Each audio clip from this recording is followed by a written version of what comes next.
everybody. Welcome to inPsight Radio. I'm Danielle Egnew, and I invite you to be a fly on the wall to everywhere. How are you this week? I hope that last week you went through and had some fun with all kinds of consciousness experiments. And today, I am very, very happy to bring on the show not only a woman who I deeply respect and admire for the work that she does for people in this community of Billings and far beyond with her videos, but also I love her a lot. And she is my wife, Rebecca Douglas. She is a fitness professional. She is a professional photographer, and she is a huge empath. She's a huge empath. So I've invited Rebecca on as a fitness professional today to talk to us all about what happens when we do not line up the mind, the body, and the spirit. Because not only does Rebecca work within the realm of health and wellness, as you know, fitness, nutrition, all of that three-dimensional stuff, she works with her clients to deeply excavate the reasons underneath of the propensity to go forward to really disturb the body, poison it, add to its health issues, whatnot. We don't do that for any reason. We do that for specific reasons. So Rebecca, welcome to inPsight Radio. Hey, how's everybody doing? They are doing well. They are a great group of people here. I'm sure they are. They are a happy group of people. I'm excited to be here.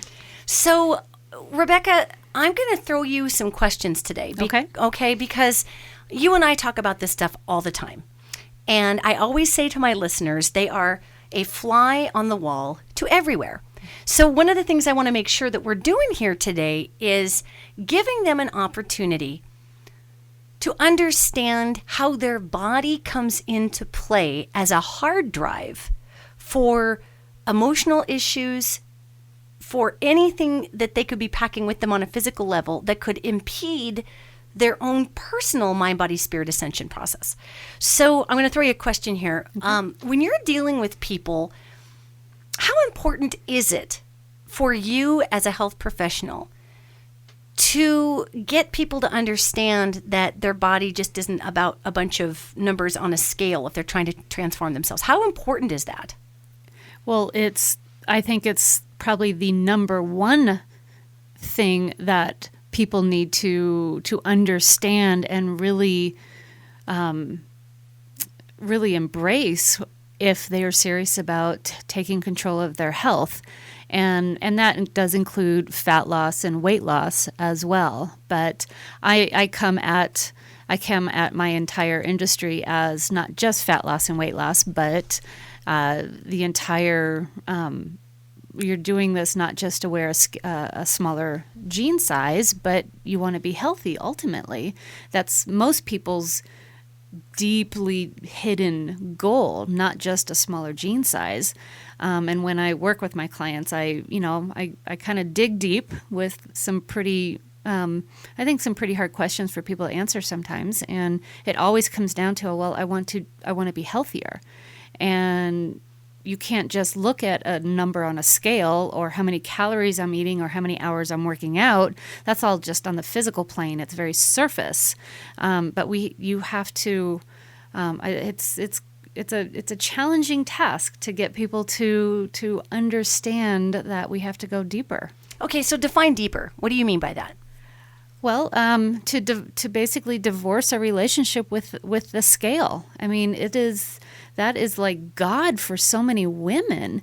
We are so attached to that number on the scale. I mean, we have allowed the number on that scale to define our self-worth.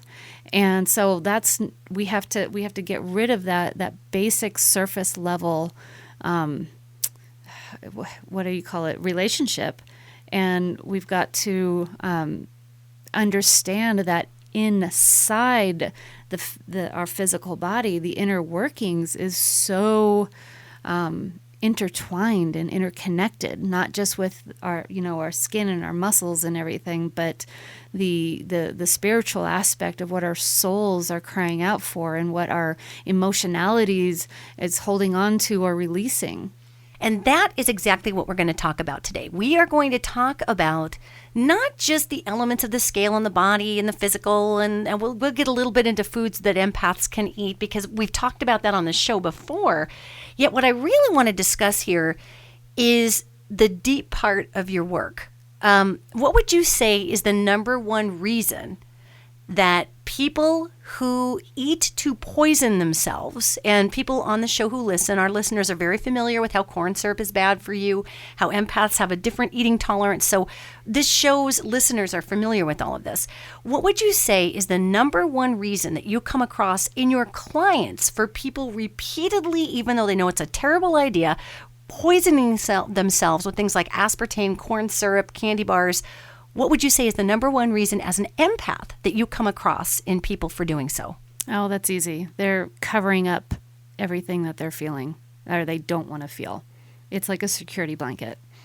Yeah, for anybody who is addicted to the sodas, the fake sugars like sucralose and aspartame, sugars of any sort, even the salty, junk food chips, the McDonald's, we all logically know that those foods will kill us. We've all seen the studies, we've all heard it, and yet we continue eating those foods. And most of us are asking ourselves somewhere in our minds, why do I keep eating this stuff? Because it tastes great going down, but it instantly makes us feel a host of emotions that aren't extremely happy. They really trigger some guilt and self-hatred and just that negative self-taught. And I think one of the number one reason why we do that to ourselves is because our lives are imbalanced. And especially if for all those empaths out there, if we aren't managing how we absorb all that the world is hitting us with, food is a great way to cover all of that up. It's like that where we, pull the wool over our eyes, I guess. We stick our head in the sands and whatever euphemism that you want to use. It's a great way to ignore the imbalances in our life. So you're an empath. Oh, yeah. Yes, you notice how she said that? Oh, yeah. Oh, yeah. And how would you describe your experience as being an empath in terms of your experience with your relationship with food in the past? Oh, well, I'm your number one sugar addict. And it took me years to understand why I kept eating sugar, and I should say keep eating sugar because it's still in my diet, unfortunately, not nearly to the degree as when I was younger.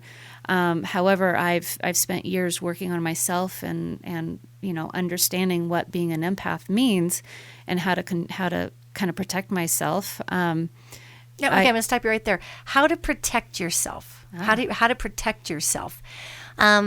I talk a lot in my work about, I too am a huge empath, and I talk a lot about how much energy we expend trying to protect ourselves rather than working with the assimilation process of the absorption of all this energy. Now, not every empath is up to the task or wants to work with everything they're absorbing to try to recycle it into something else. So when you talk about protecting yourself, how do you, well, first of all, let me ask you this.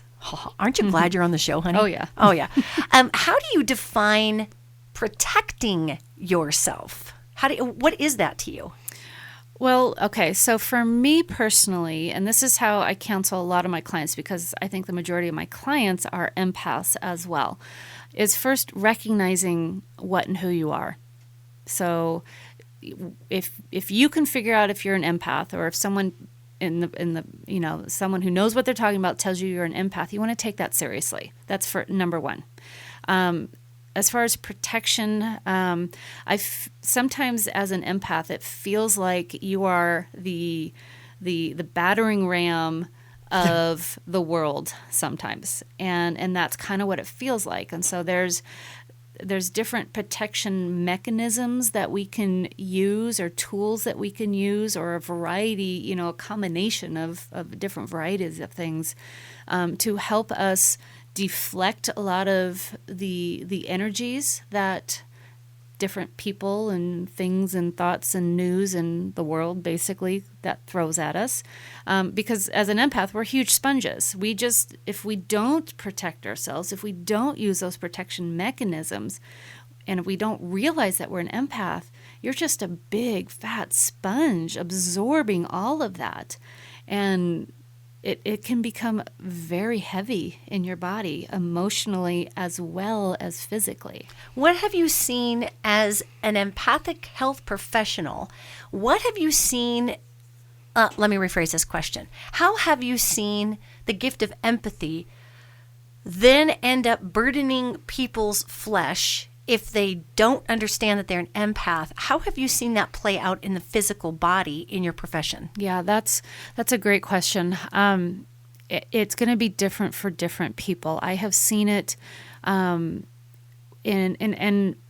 I see this mostly in, I would say almost 100% in women. Okay, I haven't yet to talk to a man, I should say a straight man, that is an empath. They're out there. However, it's the certain gay men and then mostly women that I've talked to. So as far as what I've seen in my clients,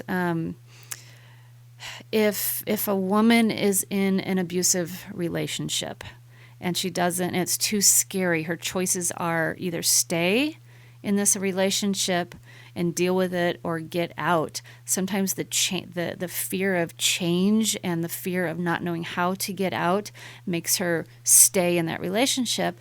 And then there's a lot of trauma, emotional and maybe even physical trauma in this bad relationship. And over time, they're going to cover that up with food, because sometimes that's again that security blanket. It's the one thing they can control, and the one thing that makes them feel good. Now, our bodies, and especially our fat cells, they hold emotions, they hold traumas, and so I specifically, actually, years ago, talked to a young girl who worked with me for over a year. Was doing everything right. She was writing her food down. She was eating what she needed to be eating. She was working out as she needed to, but her body just would not release the body fat. And after really talking with her and asking her the questions that had nothing to do with how she was working out and what she was eating, but just more about her life and her childhood, she finally got the courage to tell me that she was actually raped. Oh, man. And she finally admitted that she was afraid to lose the weight because she didn't want to be attractive to men. And that was the number one reason her body would not release the body fat.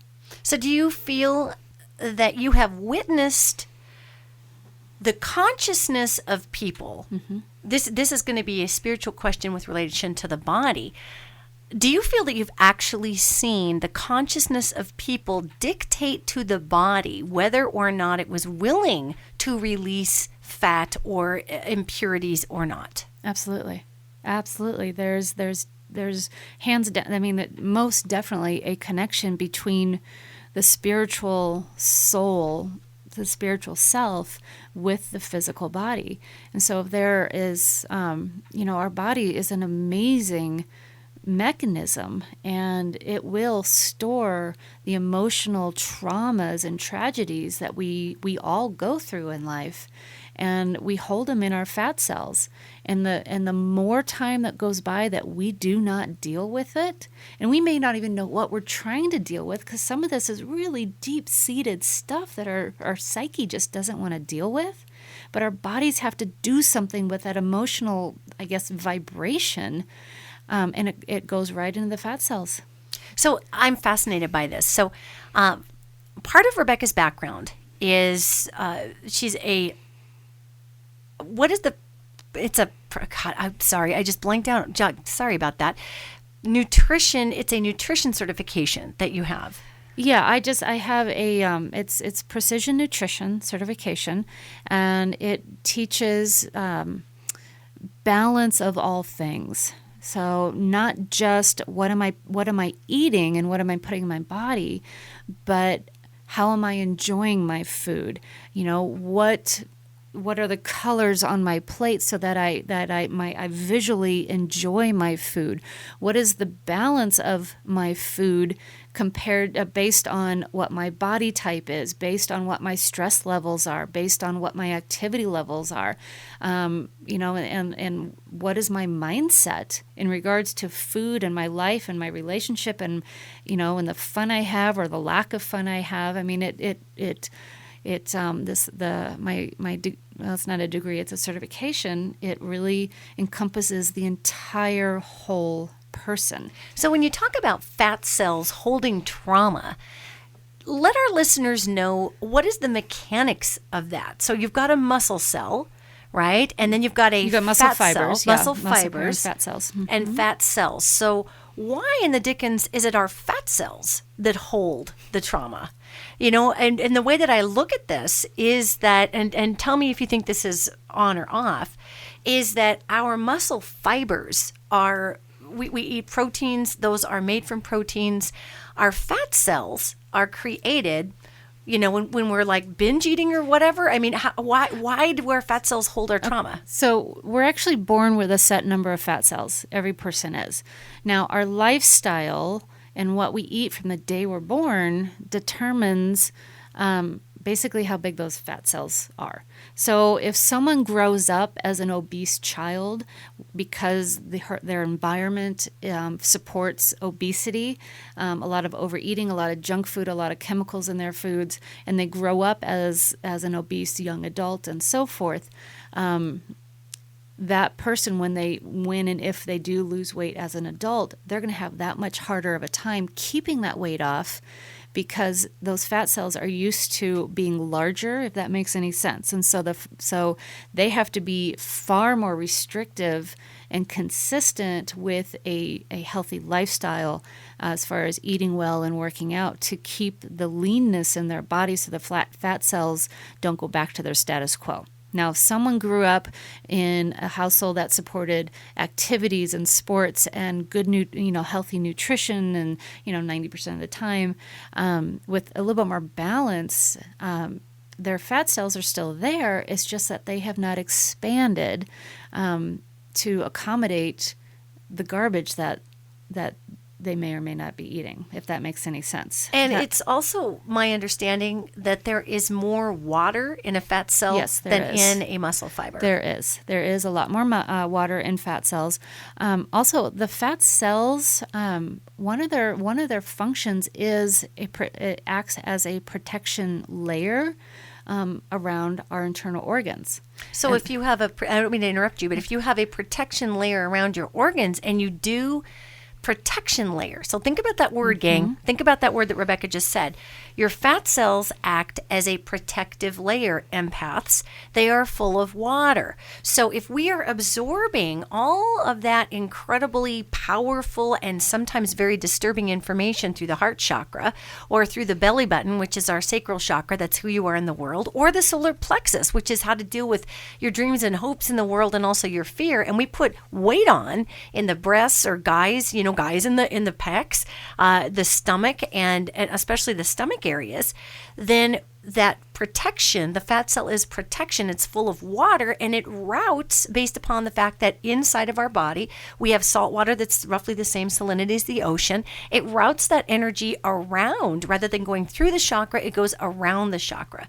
So when we talk about our fat cells storing traumas, not only does it sound like to me, Rebecca, and maybe I'm way off on this, but not only does it sound like the fat cell is made to be a bit of a hard drive based upon that liquid and based upon the fact that I'm binge eating and I'm freaked out, so it's creating that fat cell or plumping it up when I'm upset. Yeah. So that's going into that fat cell as opposed to a muscle fiber, which is sitting back there going, hey, I'm just trying to get your butt to work so you can get up off your chair. Yeah, I mean, the muscle fibers have a very specific job, and that is to keep the body moving.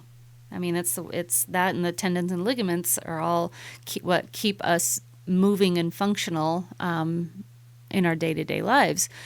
Those fat cells, fat is a big protection layer. It will house It will house the emotionality of, I mean, think about it. If you're stress eating, you just went through a big fight with your boyfriend and you are stress eating and you're crying and you got that Ben and Jerry's ice cream and you're just shoving it down as fast as you could go. The emotionality with which you are consuming that food is going down with the food as well. So, I mean, you've got a lot of stress encompassed in that food. I think, a lot of you may have seen, and Danielle, you and I talk about this a lot, and this is the reason why we buy our beef from a local farmer who raises happy, healthy, pasture-raised cows, is because what the animal eats and how they live their life, if they live in a stressed out environment, that translates to their meat, that then translates into our bodies if we consume that meat. So if we're eating happy animals, sorry vegetarians,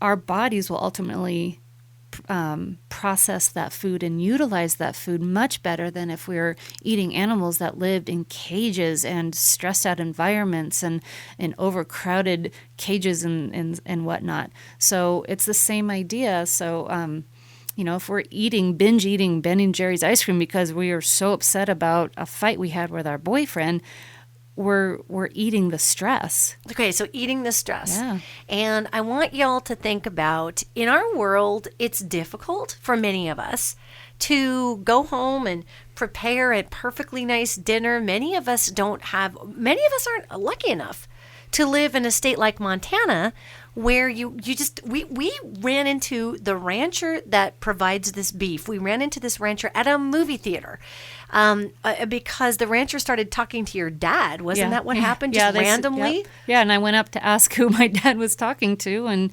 this rancher introduced himself, and next thing we know, we've got a full cow in our freezer. Well, exactly. And these cows, they are grass-fed, grass-finished, free-range cows. Yeah, they're very happy cows that eat like normal cows should.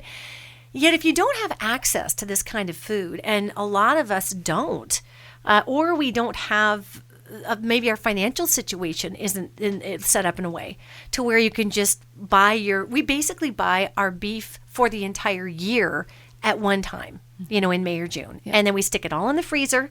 And if we're going to have beef, then we use that beef. Yet, Rebecca, what I'm hearing is that not just meat, though meat is very important, but anything we're eating, if it's going to convert into storage in our fat cell, when we're eating it, if we're upset or freaking out or whatever, we gotta defer to Einstein. That energy can't be destroyed; it's only transferred. Absolutely. So, what would you tell people, as you stated earlier? What would you tell people who were raised in an emotionally eating society, in a Western society that has dictated that we suppress our feelings and instead eat them, and smile and cross our legs, or fellas act like you don't have feelings and be Superman, or any of the false ideologies that we're cast in the old world for the new world, Rebecca?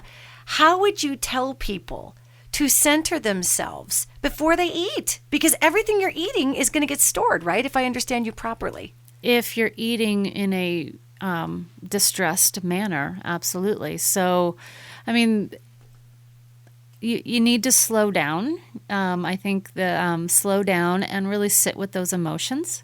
I think our society, we've trained multiple generations to not be okay with emotions, and even women. We are designated as weak if we show emotion. And so we don't, instead of showing those emotions, we're going to cover it up. And for women, that's food, typically. Food and shopping. A good pair of shoes always makes us feel better. There is that. Yes. Yeah. But it's okay to just sit with our emotions. It's okay to scream into a pillow because you're so distraught. It's okay to go to a movie on a Tuesday afternoon at 2 p.m. by yourself just so you can go clear your head and just zone for a couple of hours. It's okay to do that kind of stuff. I don't think it's it's not beneficial for any of us to take all of that emotionality, that negative emotionality, and shove it into a pint of Ben and Jerry's ice cream. Because or Ben and Jerry's. I'm Ben sorry, and they're Jerry's getting a bad is just rap. getting the bad rap. Haagen-Dazs, be- Dairy Queen, Wilcoxon's, the generic stuff for $1.99 because you can buy 12 buckets of it. Oh my God, the chocolate cake at Costco. I mean, come on. All of it. All of it. Yes, all of it. One of the things that I find fascinating in your work, Rebecca, is that you own Kinesi Coaching Studios. We've got that. You've got the location here in Billings. You're opening a second one in Bozeman. And one of the things that I hear from your clients all the time is that they love coming to you because you're not just helping them lose a notch on their belt. You're not just helping them dump a few pounds. Right. I see comments on Facebook all the time, especially from women. And again, fellas, you're listening out there and you know how it is. Look at all the pressure on you guys to be A-shaped and be shaped like Captain America, for God's sakes. Who has time to go to the gym that often, fellas? Good luck with that one. Yet, these archetypes exist. And Rebecca, I've found that people genuinely appreciate the fact that you look past the body. Absolutely. When we're dealing with fitness. Yes, of course, you're an excellent trainer. You're amazing with your consistency. All these things are great. Yet, what would you tell our listeners is if you had to pick one thing, only one thing to tell them at the very top of the list, which would be the most important aspect to focus on if they want to make a health change, what would that, one thing, you get one thing to tell them that will set off a chain reaction beneath them that will change everything. What would that bedrock issue be for them to address if they truly wish to make a mind, body, spirit health change? How much time do I have to think about this? Good heavens. You got about 15 seconds, sister. Go for it. Okay, so the number one thing I would tell you is to figure out what your reason why is. What is your why? And that means why. So I ask my clients, why are you sitting in front of me right now? Why are you crying with me about how horrible you feel in your own skin? Why are you wanting to do a workout program? Why are you wanting to change? Why do you want a meal plan? Why do you want this workout program? It's not because you want to fit into a wedding dress in 2 months or a bikini next summer, or you want to show off at your high school reunion. It's not that. Those are all surface goals. They're valid goals, but they're surface. What's the real reason why? And I always say that you have to ask yourself why at least 7 times. So why 7? Why do you have to ask yourself why? It's a 7 psychological thing. So after 7 answers to the why, that's typically you've gone deep enough to really get to the real reason why. Okay, let's show an example. Let's show our listeners an example of this. So if I go to sit down next in front of you, and I say, Rebecca, I want to lose some weight here today. I want to be healthy. I'm 49 years old. I'm in a fitness regimen. I heard you do more than just scream at me like other fitness professionals and tell me that I need to do one more burpee. So I'm kind of interested in what you got here. So I want to sign up with you. Okay. So you said you're 49 years old and you want to get healthy. Can you tell me a little bit more why you want to get healthy? Well, I'm vain and I don't like the way I feel in my pants because my gut's hanging over my pants in a weird way that it didn't used to. And I feel slow sometimes and I can feel my joints hurting in certain ways. And I just want to make sure that I nip that in the bud so it doesn't get worse. Okay. So you're 49, there's some aches and pains that go with age. So, but why now? Why are you concerned about your gut hanging over your belt, and why are you concerned about these aches and pains? I think probably because I see the writing on the wall and I don't want my health to decline as I hit menopause. I don't want to be one of those women that just snoozed until I hit menopause and then my body is really challenging to get under control. And I don't feel good if I'm not moving. And the older I get, the worse I feel if I don't move. So I'd like to develop more consistency. So I hear that I'm hearing a lot of just more physical reasons why, which are all very, very good. But I want you to, I want to ask again, why is that important why is it important to you to go through menopause differently than other women? Oh, I don't want to suffer. I don't want to suffer. I don't want to be full of inflammation. I want to be in tune with my body. I don't want to be a liar when I'm telling everybody that you need to live with mind, body, spirit. I don't want to misrepresent myself to people. I mean, I'm not looking to be a size 2. That's never going to happen. I'm not a size 2. Yet I want to be able to be in synchronous balance with my body, because honestly, I'm a little afraid of those menopause symptoms too. I'm super afraid of them. I don't want to be like the woman who's buried in heat flashes and because I've got too much sugar in my system. I mean, that's scary crap. I don't want to be that person. That scares me. So when you, let's say, let me start over there. When you see yourself 10 years down the road, 10, 15, 20 years down the road, and you decide not to do anything for your health, what kind of outcome do you see there? Like if I didn't do anything now?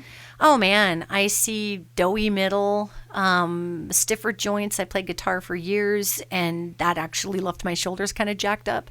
So I see stiffness and I see kind of waddling around, and I want to look and be like one of those yoga ladies that are just super lean and feel good. I want to feel good.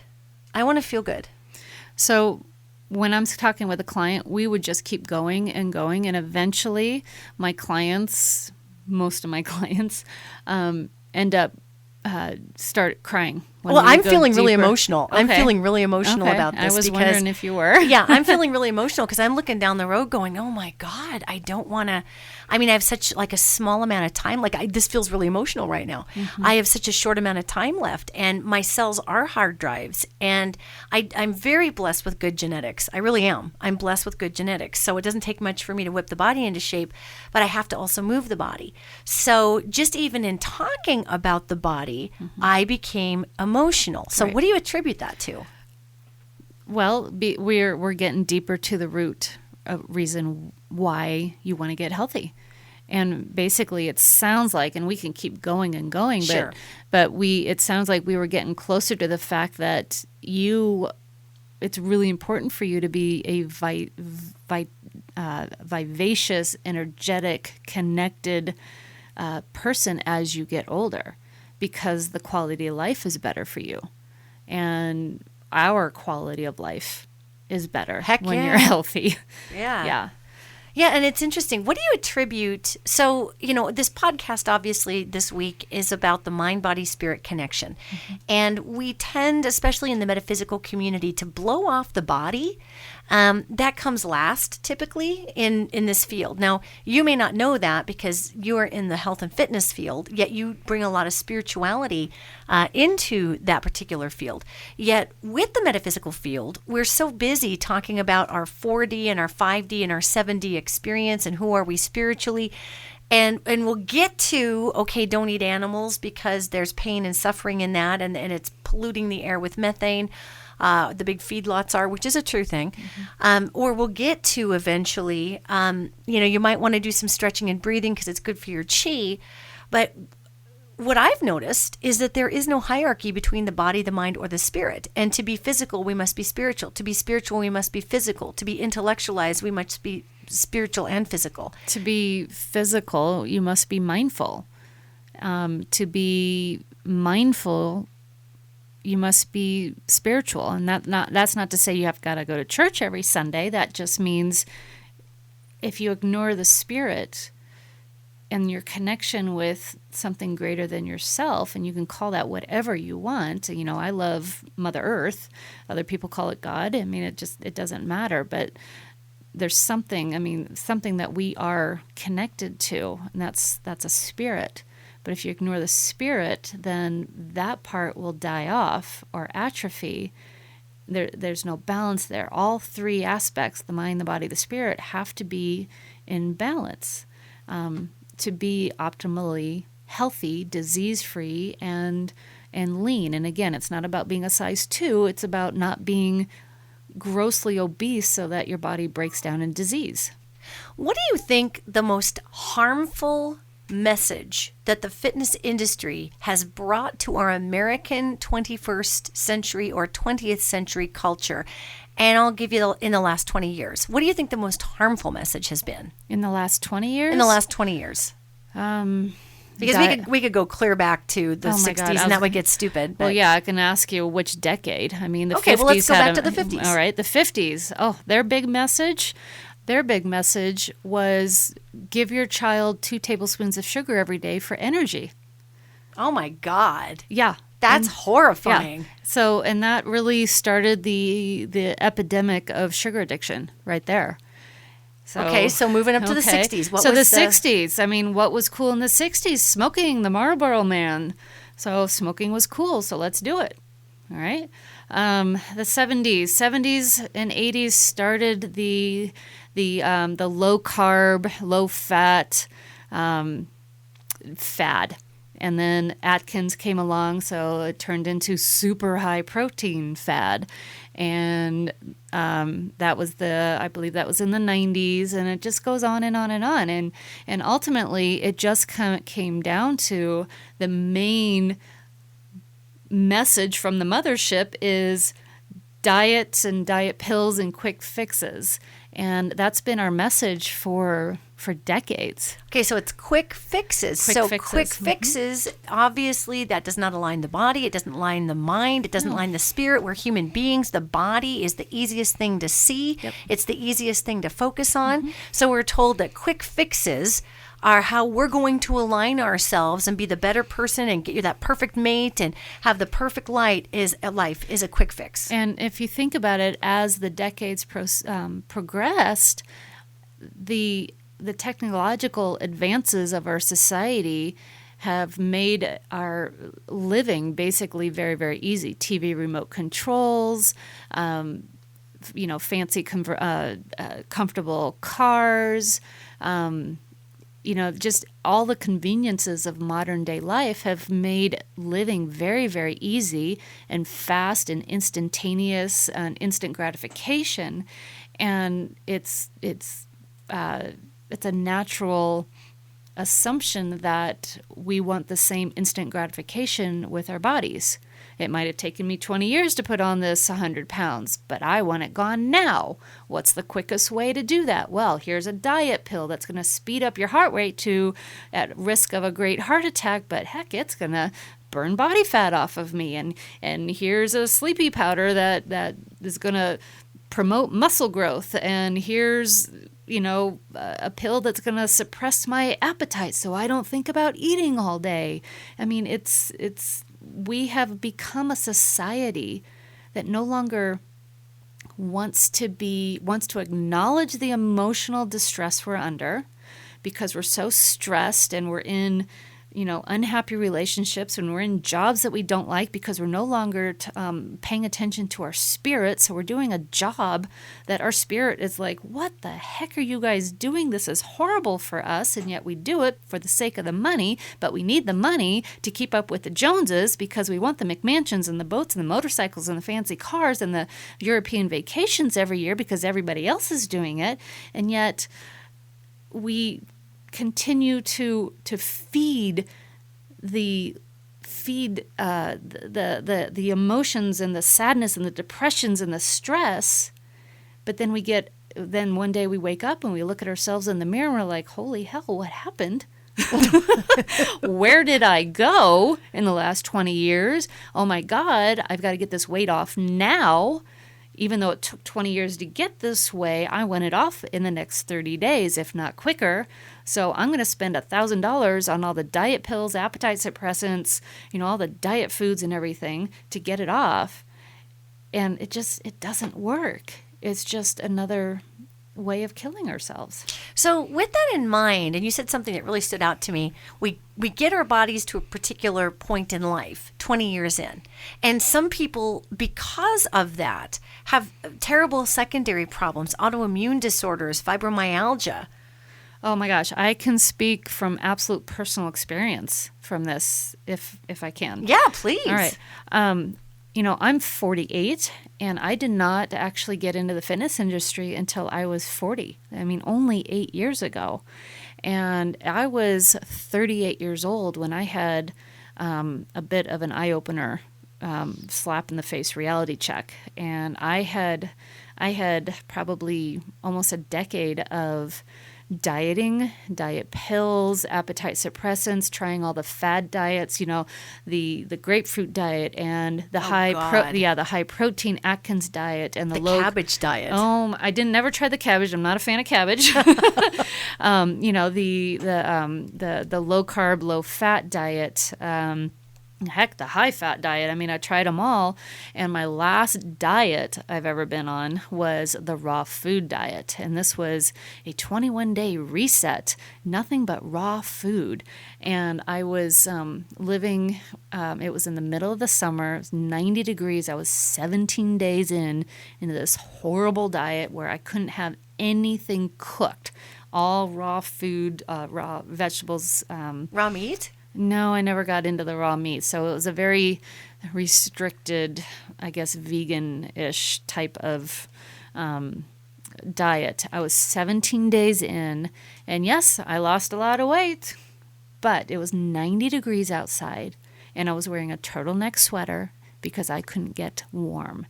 Because my body was shutting down. It physically could not get warm. But during this whole time, I was also waking up every morning with severe dry eye and mouth, like my eyes were glued shut.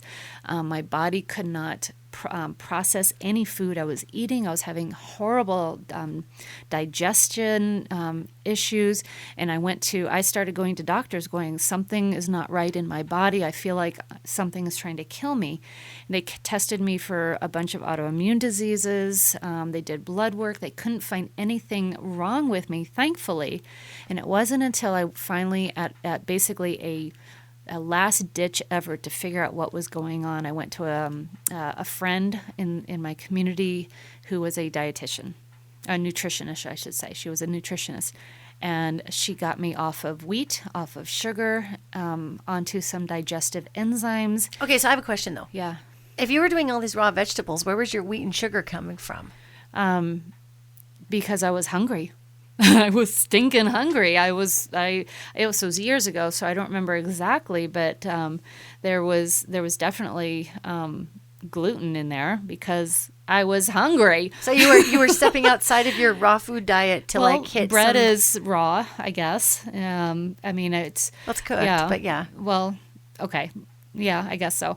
I don't know. I mean, it was 10 years ago. Right, so. right. No, I'm just curious because I can feel listeners going, well, wait a minute. Where was the sugar in the yeah, what were you eating?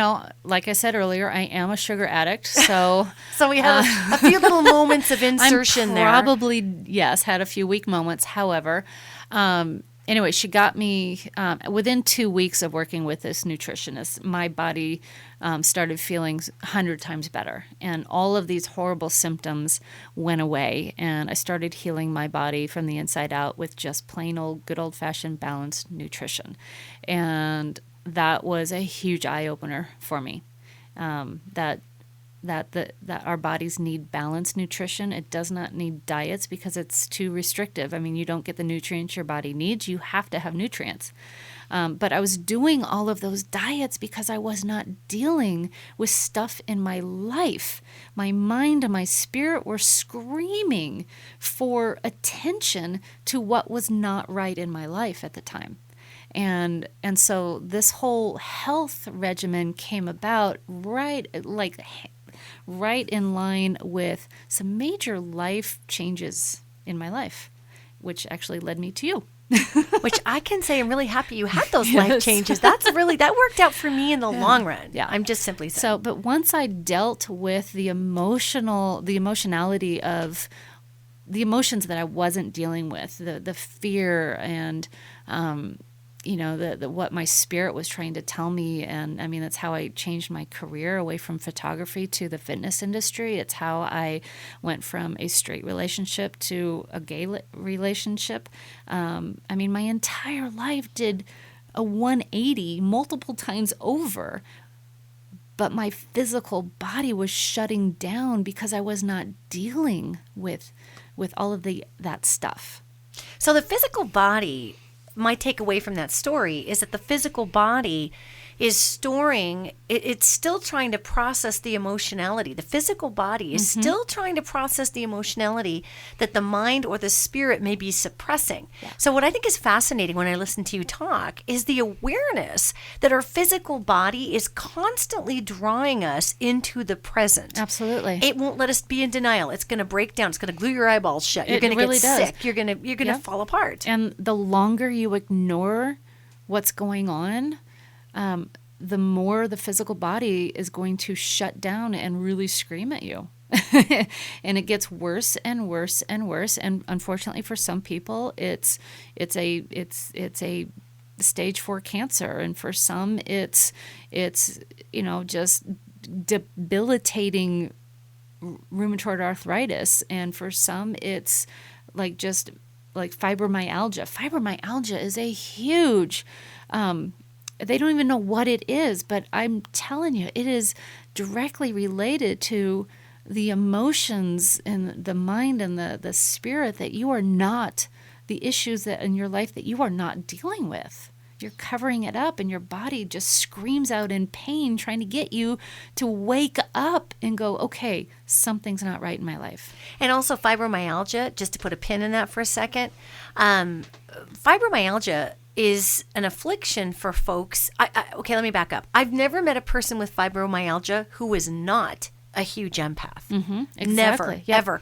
And I really believe that also if you consider, gang, as we're listening to this, if you consider that your body is a giant tuning fork for all of your spirituality and your emotionality, and the body is going to store all of this, even if you mentally and spiritually don't want to deal with something that's going on in your life, in the world around you, the body is going to take it on and try to process it Absolutely. for you. Yeah. Just in the same way that our chakral system, our chakras try to process all of the incredible energies around us, and we pull those energies through the chakral system, and the chakras convert those energies into usable information.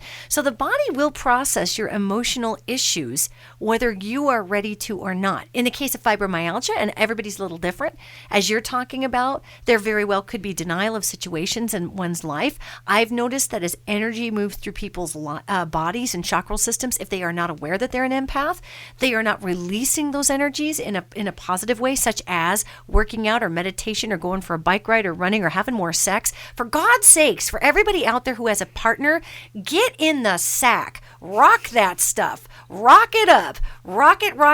The more sex you can have, I'm not kidding, the better off we're going to be as a society. We have suppressed sex in this society. Sex gets the very bottom rung because we've got workouts and we've got work and we've got kids and we've got everything we've got to get to. And what gets stuck on the back burner? Sex. Let me tell you something, folks. Our root chakra our root chakra is our biggest chakra. It is down where your business is, okay? Hey, ladies, if you hold your weight in your hips and thighs, you better listen. It's true, because you want to knock that weight off by not everybody, by having more sex. Not everybody has a partner to go ahead and rock that with, and you can mix the bowl with a spoon by yourself, okay? So you can get in there and get her done, all right, folks? However, if you have a partner, get in there and move that energy, because what we're talking about here is the mind, the body, and the spirit being completely connected, and that we cannot eradicate stress out of the psyche by just ignoring it. The body's going to store it. Yep. So, absolutely. So it's about balance. Mm-hmm. It is totally about balance in every aspect. Absolutely. And I've noticed this. We're going to go back to sex for a second. I've noticed this. Well, sex used to be a big part of worship. In other cultures, sexual acts were not taboo. In the Greek culture, orgasm was a sacrifice to the gods, which is why they had all these temple, which the Christian culture came by later and deemed as temple prostitutes. Yet they felt that if you were really, moving out of the self in that way and the expulsion of energy, that was a sacrifice to the gods. Well, that's a heck of a church service, if you ask me. However, then we went on and we've demonized sexual relations and sex to the point where women are struck under the virgin or the whore syndrome. So either they're this little chaste virgin or they're this whore if they want to hook up with somebody more than once every year. And then fellas, you just get, all this pressure to get out there and have all this sex, except for what about the heart part of that? So then that gets kind of out of balance. So if we come into balance with the physical activities in our life, including healthy intimacy, and yes, there is such thing as sexual addicts, and they get out there and they expend too much of themselves, and that's not in balance either. Yet bringing everything in balance is going to help with weight. And fellas, I've seen guys out there with these great big old bellies, and that's where we store who we are in the world. And guys will hold weight in their butt and their thighs too. And gentlemen, we think men are all out there having tons of sex, and that's just not the case for a lot of our fellas out there. A lot of our fellas have female partners that have been kind of twisted up by society. So these women are thinking, oh my God, if I really enjoy sex and have more sex, then there's something wrong with me. And so if we could just come into balance with our entire body, then I believe that the chi of the body, which is the energy flow of the body, then becomes synchronous with our eating habits, with how much we want to move the body, with healthy intimacy. And our poor body is not the hard drive that's trying to produce a response from us of action because we're ignoring everything. So our heart's shutting down. Absolutely. I agree. Yeah. I mean, have you ever noticed, Rebecca, in just the last 9 or 10 minutes or so that we have, in your work, have you noticed that there is a resistance or a non-resistance to people once they realize that there's emotional and spiritual and emotional to me are the same thing, issues around their body? Have you noticed or not noticed that people are resistant to dealing with that? Absolutely. Yeah, they are hands down 98% of the time they are resistant to the idea that the issues that they have with their physical body more times than not is directly related to their emotionality and their lives and their bad relationships and the job they hate and the stress they have. And, it's all related. They don't want to deal with it because it's not the quick fix. They want to know, how many calories do I need to eat? What kind of food do I need to eat? And how many times a day should I be working out? Not just a week, but a day. And because dealing with the emotional side of things, the spiritual side of things, just puts another thing on their to-do list, and they feel like they don't have time. So what would be your advice to our listeners out there who might be listening and going, oh, okay, well, I might binge eat a little when I'm depressed, or gosh darn it, I might be struggling with, I am in dis-ease. I have a disease, or I am in dis-ease because, for whatever reason, gang, there's no blame here on this podcast today. Our lives get spun out of balance all the time. Mine gets out of balance all the time. Oh, yeah. we both do. Yeah. We both do. And it's a daily struggle for me to keep my mind, body, and spirit balance in a I guess, a way that would be healthy. And so I'm not wagging a finger. Rebecca's not wagging a finger. Nobody's wagging a finger at anybody here today. We're talking about, Rebecca, if you could give our listeners one pointer on how to come into a place of peace with their own emotionality in order to address the physical issues. What is one tool you could give them to come into a place of peace with the fear that people come on to when all of a sudden they realize, oh my God, I can't just take a diet pill? You mean I have to do some inner work? Well, one of the easiest things you can do is start with the physical body. So start working out. Start eating as you know you should be eating.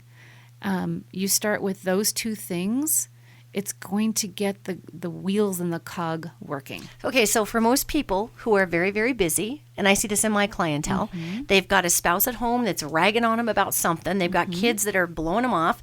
They've got a job they hate. So if you go to tell someone, hello, to make your mind, body, spirit conglomeration, you need to work out and eat better, that's going to overwhelm a lot of people. So, Absolutely. So what would be your first, if you had to pick one to start with? Well, let's see. Anything I'm going to say is going to require you to find the time in your day to do something. So let's make it even simpler. Set your alarm 10 minutes earlier every morning and sit quietly for 10 minutes before the house wakes up and get your head on straight. Set your day in the first 10 or 15 minutes to what are you going to commit to to yourself. Not just to the family, the kids, the spouse, the dog, whatever, but what are you going to commit to that's going to make you a better person for yourself during this day than yesterday? What is the one thing? Are you going to, instead of stopping for breakfast at McDonald's, are you going to grab a quick yogurt on your way out the door instead? Are you going to tell your spouse you love them instead of just disappearing for the day? Are you going to have a little bit more patience with your child instead of just snapping at them because you're so stressed and tired? What are you going to do? Take 10 minutes every morning to just sit quietly. You don't have to do the om and the sitting cross-legged and all of that. Just sit quietly and decide, make that choice in those 10 minutes that you are going to do one thing for yourself that you don't regret, that you know is going to push you farther to the next, I hate to say the word better than you were yesterday because that indicates judgment, but there's no judgment. It's just, okay, we all have something that we regretted we did yesterday. All right, so I had a piece of cheesecake for dinner, so maybe tonight I won't have that piece of cheesecake. I'll have a piece of fruit instead. Make that commitment. So, we talk a lot on this show about starting your day with a 5 or 10 minute meditation. And Rebecca, you don't know that we talk about that. Okay. Yet you came on just now and said if I had to pick one thing, I would say get your head on straight or start in this means. And one of the most important things that I could add on a spiritual perspective to that is as we set our intention for the day, then so is our day. And it doesn't mean that the day can't, believe me, I've set great intentions for a day and the frickin' wheels come right off that cart and the crap hits the fan and I'm like, what the hell happened to my 5 minutes this morning? This just sucks eggs. So life does happen, gang. Life does happen. However, if I center myself, I know that I have a better opportunity at dealing with what's coming towards me than if I don't. And remember that as we talk today, our body is a hard drive. The flesh will remind you that the spirit and the mind are out of balance by bringing us inflammation, by bringing us dis-ease, by our fat cells storing the emotionality that maybe I was angry or mad and I sucked down 60 Snickers bars and boom, it goes onto those fat cells. Energy cannot be destroyed. It's transferred into that area. So as we're speaking here, the most important thing, it sounds like, is the underlying consciousness of why we do these things, which goes back to your 7 whys. Absolutely. There you go. So sit quietly for 5 or 10 minutes every morning. Ask yourself why. Set your intentions and commit to yourself. That's outstanding. Yeah. And I don't think in this society, just real quick, we don't commit to ourselves, especially as women. We commit to everything else except ourselves. That's true. That's true. So ladies, if you're listening and you don't commit to yourself, figure out a way that you commit to yourself. Fellas, if you're listening and you've been trained up to be the Superman and to be the bridge and to, take care of everybody else and then you come last. And we do breed men to be martyrs also in a different way, but we sure do. Money needs to come first, guys. Whatever your deal is, you're expendable under the money. That's bullcrap, fellas. Ladies, it's bullcrap that you have to be the silent martyr and if you don't give away everything, no one will love you. Ew, ew, Ew. ew. Who came up with all this? Let's get back to balance, mind, body, spirit balance. We're going to go out of balance every day, but we can try. Let's get back to healthy, intimate lives with our partners. If you're single, have healthy, safe, intimate lives out there with consenting people. Let's get back to the mind, body, spirit challenge of balance every day. And we've got to start every day and reset every day. Sounds like, Rebecca. Absolutely. That's a great way to put it. Right on. Well, I'm going to listen to this podcast again and take my own advice because I don't know what angel that one came from, but that sure wasn't me saying that. That was good. Well, everybody listen, Rebecca Douglas, thank you so much for coming on to the show today. It's been wonderful to have you. Thank you for having me. This has been fun. It's been awesome. And everybody, if you have not gone on to the website and checked out where we're going to be for the Ascension Tour, make sure you get over there. You can go to ascensiontour.com and you can hear about all kinds of tips that we have coming into the feminine time frame regarding mind, body, spirit, wellness. You can come out and we get a chance to talk. I'm going to be channeling angelic messages to everybody. There are 7 different cities, with the first 2 being Portland and Boulder, coming up starting September 8th. So get out there and check out the Ascension Tour website because I would love to meet all of you in person. That would be so super cool. And next week on the show, join me. We are going to be talking about the balance between speaking up for what you believe in and being a hammer that crushes other people's modalities. We're going to be talking about standing in the gap for love and what that truly means in the 21st century. So everybody go forward, balance the mind, body, and the spirit. Remember that your body is a hard drive and it will hold you accountable. And remember that every day is an opportunity for you to start a new regimen, and every morning is a brand new opportunity. So there's no such thing as failure, people. There's just new beginnings every single day. Thanks for listening, and you have a great week. We'll see you.